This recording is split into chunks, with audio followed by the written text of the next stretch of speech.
I have for you is kind of about, it would apply to everyone, but especially since there may be some women here who don't have daughters, or even those who do have daughters. What are some ways that we can influence girls in our lives that aren't our daughters, maybe nieces or neighbors or friends or other people in our lives? So I think, I guess it depends on who you're in contact with and different things like that. But when you are, I suppose, especially around church, maybe around family, different things like that, when you are around other girls, I think one important thing is to just be a real encouragement to them, as we would want someone to come alongside our daughters. Because I have seen people come alongside my daughters and point out something that I wasn't quite sure how to point out to them. In fact, in one case, it was a cousin, and I was so grateful because I'd been kind of trying to tell this daughter the same thing, but she didn't quite hear it from me. But she did hear it from a cousin that was like 3 or 4 years older than her. And so I was really grateful to her for investing that time when she noticed something, and also that she had a good enough relationship that she could do that in a loving way that it was taken on. I guess that's another thing, is you don't want to just jump in and say, got an issue here. You've got to have a relationship, and you have to think through, I think what Ellen was saying about asking questions can be a very good thing. Because when we ask questions, it sometimes helps us to think through things.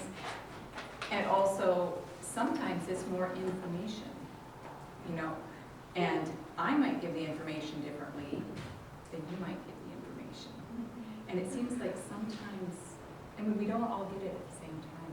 We don't all understand things at the same time. I remember somebody saying something to me when I was probably 19 or so, and I went, whatever. And then later on I looked back and went, she was so right. What was wrong with me? But sometimes, it takes a second person. Sometimes we end up learning the hard way. But a lot of times, if there's another person reinforcing a direction in your life, it is so encouraging, especially if you made choices that are maybe different from the norm. Then it's harder because you feel a little bit more alone and you wonder, am I the only one that does things a little differently? And then another thing I would say is, be careful what questions you ask, and be careful what encouragement or discouragement you give other girls. Because I've also had people come in and go, wouldn't you rather you're doing such and such? And things that maybe they had thought of, maybe they hadn't thought of, all of a sudden they were thinking of, in a kind of a discouraging way. So, we have, I think within your sphere of friends, relatives, and things, we're probably going to be older than the girls we're talking about, maybe not all of them. And they do, I think, look up to you. You might be a good cook. They might like your cooking. That's a bonus in your favor, right? So, it might be so many different things that that somebody, we don't know how they're looking at us, but our attitude and the things we encourage them in can make a big difference in their lives. So I think that's another important thing, is to not discourage them by not thinking something through. And we had some people in one place that we lived at. My little guy was 5 years old. He said, hey, do you have a girlfriend yet? And it was kind of like, that's not how I want to be communicating with other young people. But this was just a way that this particular person was used to communicating with people. And so, it's easy to get, and I remember that myself as a girl. That was how people were often communicating with me when I was a certain age. They were just looking for common ground that they didn't have. And so, I think we probably all would think that through anyway. But we do want to think through, where's our common ground, and can we take them, can we encourage them? We might not be, we might not make anybody take a big step. Maybe we can help them in the right direction. Thank you. So, second question is, what tips do you have in encouraging femininity in your girls? Right, so, don't play with Barbie dolls.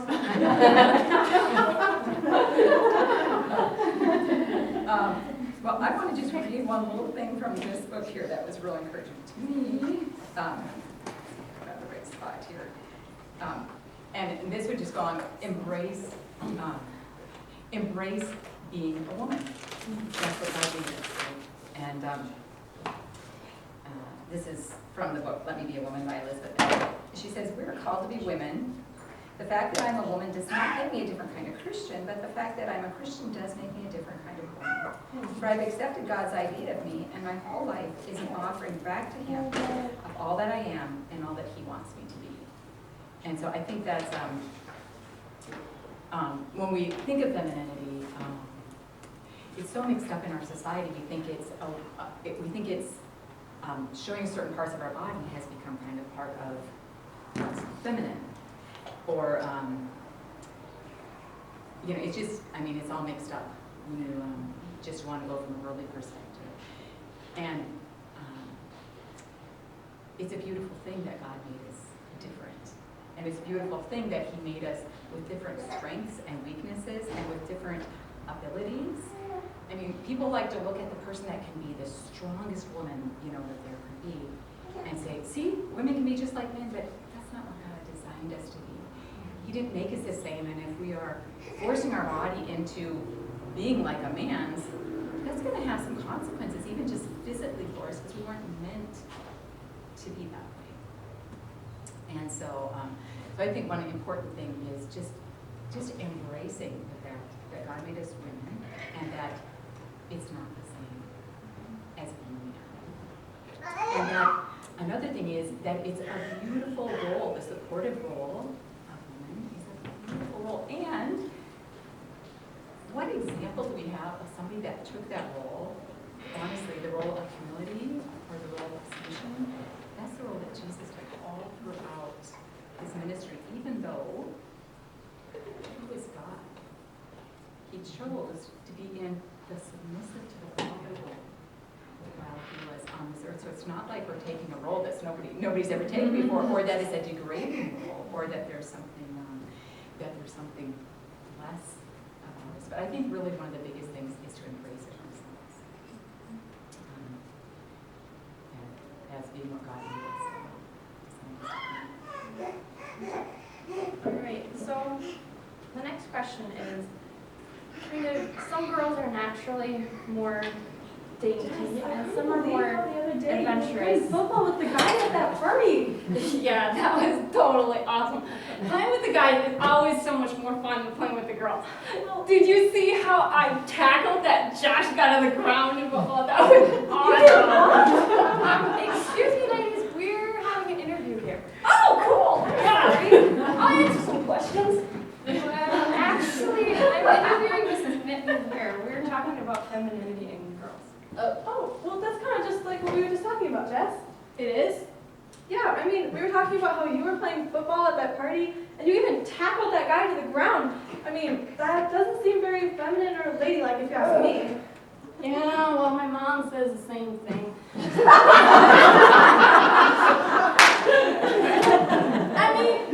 problem is, I can't stand the thought of these impractical, uncomfortable, frilly dresses that you can't do nothing in, or these high-heel shoes you think you're gonna break your ankle off with, or these hairdos that you have to spend 20 hours on, and then you have to look in the mirror every 2 minutes.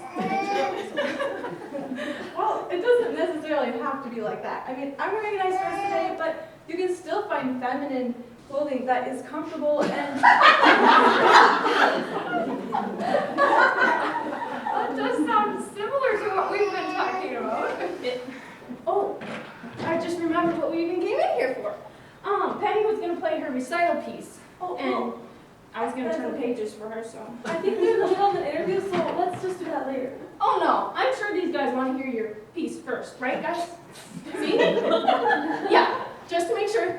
Anybody who doesn't want to hear Penny's recital piece, jump up and do a jumping jack. She's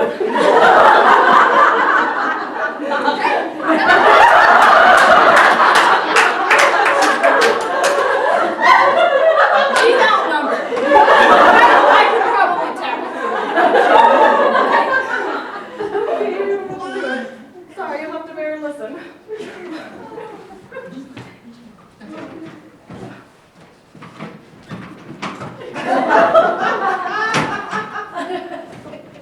Yeah.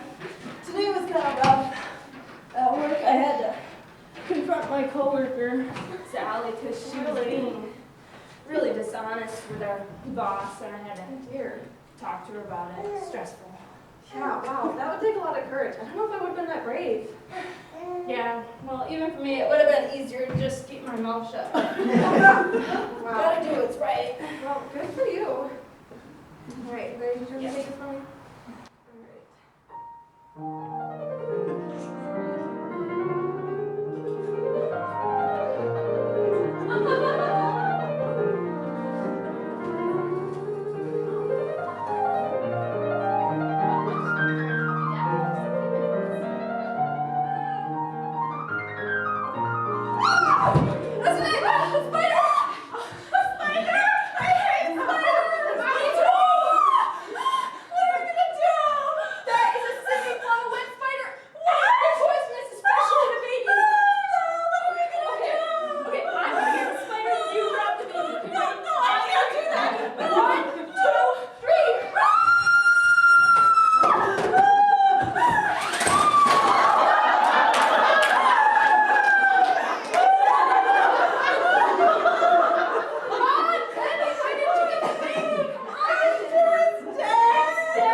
Sorry about the screen. That actually happened when we were practicing the other night, and Lilia turned bright red. She's like, this better not happen in real life.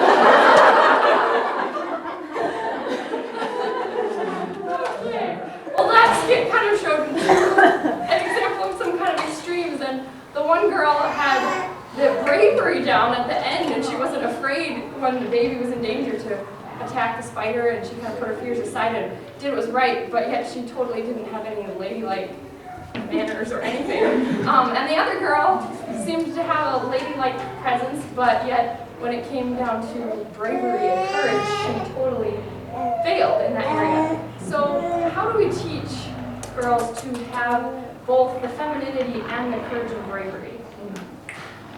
Right, so you mentioned that some are more dainty and some are more adventurous, and it's very interesting because in my older two daughters, I have it used to be when they were little and we had a little, little wading pool outside.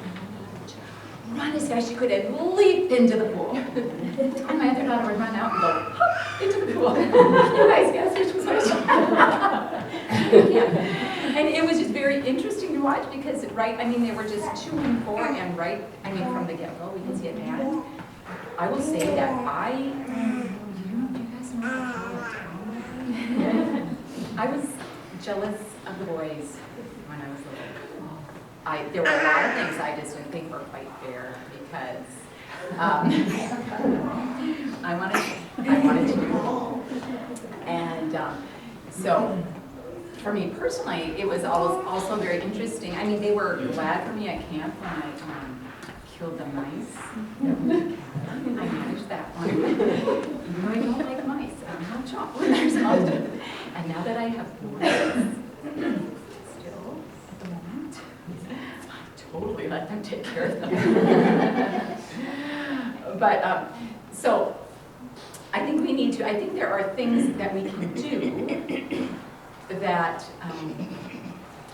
I don't think so. Then I thought we had to throw it all out, all our adventurousness. And I don't think we have to do that either, but I think there is a difference. When I play a game, we play hockey. Is there hockey out here? I haven't played it for years, and somebody handed me a stick, and you get more exercise if you have a stick in your hand than if you're just skating around. I discovered that. But when I play, I do not play like my boys play. They play all out. They are out there, they are moving, they are checking, they are, you name it. Oh, okay, I hit the puck, I move back and forth, and then I get out of the way, right? Because we do things differently. And my husband has a big chainsaw, a big gas-powered chainsaw. I have a little chainsaw. And as his helper, so I mean, I'm not saying you want to do these things at the expense of doing other things, but he works a full-time job, and we burn wood, and I've got this little chainsaw that I can go out there and help him with. He does all the big stuff, and I can come out there with my little battery operated one, and I can take off the branches and do the little things and kind of clean up some of the stuff that he can't do. Some of those things I can still do as a woman and as a woman-in-law. Because part of femininity is being a helper. And one thing I really noticed when I was looking through this book by Elizabeth Elliot was when she was talking about how that is, you know, an important part of our role is being a helper, being somebody that serves, looking for the needs, coming alongside. You know, God designed that to do, and it's not going to look the same for everybody. You know, I think there are. I mean, obviously, I think there are limits to what we're doing, right? But it's not going to always look the same. The needs in your household might be different than the needs in my household. When I was going to college years ago, my dad taught me a few things because he sent his vehicle. So he taught me to change tires, and he taught me to rotate tires, and he taught me to check every fluid in that vehicle. So I get to college, and I've been there. I was in my second year because my older sister was there with me the first year, and she wasn't with me the second year. They're in the second year, so this time I had the car license. And I have flat tires. It's like, oh, I get to do what Dad taught me. And so I go out, I go to the parking lot, and what do you know, a guy comes along and says, hey, can I change that for you? What's the answer? Yes, absolutely. Like, we can be capable of doing things, although we need to be careful of independence, you know, where we don't want to need anybody else. And we can be capable of doing things and being a real help, but at the same time, being willing to, as my sister told me earlier, let somebody open the door for us. You know, I like to let my boys do the men jobs in the house, you know, as much as possible. My boys are my tillers throughout the years, and now I don't have anybody at home that can do the tilling. So my girls are learning it one by one. But as long as they were there, you know, they were first dibs on the chopping and the tilling, and I mean, you name it, and the lawn mowing and all those things. Not that we couldn't do it, not that we weren't capable of doing it, but they needed those jobs. And I mean, it's not like there weren't other jobs. But, so, I do think that some of our daughters that are a little bit more timid, they can learn to do the more courageous things. And I think some of us who are, like when I was younger, I would absolutely go all out with everything I did in a way that wasn't very feminine. And that was something where I had to learn to step back. And some of that was being too independent. I think we need to be careful of that. And another was, I think there's a certain pride that we have in being capable, or being able. Well, especially when I was a kid, being able to do what the boys were doing. And that's not, like, what is our purpose for doing what we do? If we're trying to prove we're something, you know, if we're trying to prove we're something, we're strong, or we're as capable there, or whatever else, we're really off track. On the off track, we don't want to be going in that direction. And it's been interesting to watch my daughters themselves, because they both still have their uniquenesses, but they have both grown in a lot of their uniquenesses. Rachel is much more willing to do things now that she wasn't willing to when she was younger. So we all agree, the mice for the boys. We live in a house with a dirt closet, so we get one of those things you just do.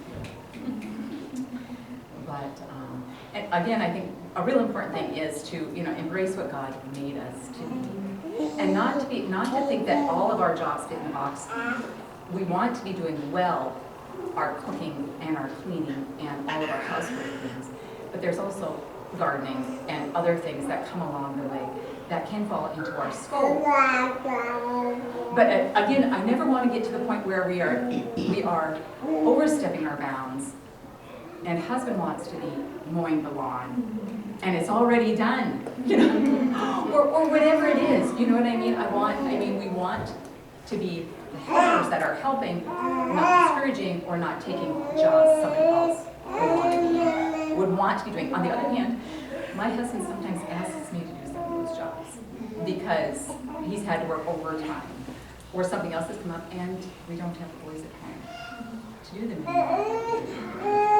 So being willing to do those jobs that maybe some people don't like as much. Since I like them. But on the other hand, I love the indoor jobs too. As a kid, we had a farm and only one brother. So he got all the tractor and I would sit and wash dishes and I didn't like it as much then. Now I find all jobs more enjoyable. But back then it was like, oh, the one brother got those jobs. But so it doesn't always look like, you know, like the ladies in the 50s with their pumps and their nylons and doing, you know, bringing out the one thing they're doing. I mean, there is something definitely in keeping a house, but it's more than just what they were looking like then in keeping a house. And I think that we definitely can be feminine no matter which way our bent is, you know. But again, embracing that and not fighting against the way God made us. Because He made each of our personalities for His glory. And when we embrace what He's made us and just the beauty of His plan, I think we can just live for His glory